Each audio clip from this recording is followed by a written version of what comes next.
Today we're looking at HIV, human immunodeficiency virus for day 14 of our 15 days microbiology series, and the final stage of HIV is what is known as AIDS, acquired immunodeficiency syndrome.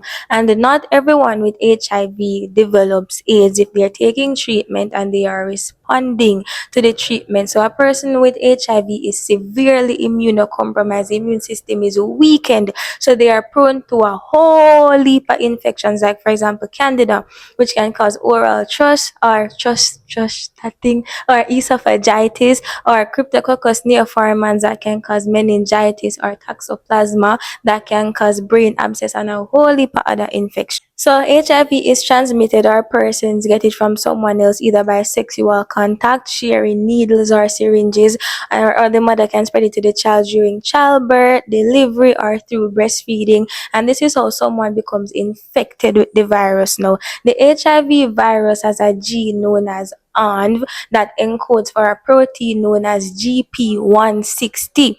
GP160 is further broken down into GP120 and GP41. Now, two things can happen. The HIV virus can use a GP120 to bind to CD4 receptors on T cells. T cells is what the body used to fight infection.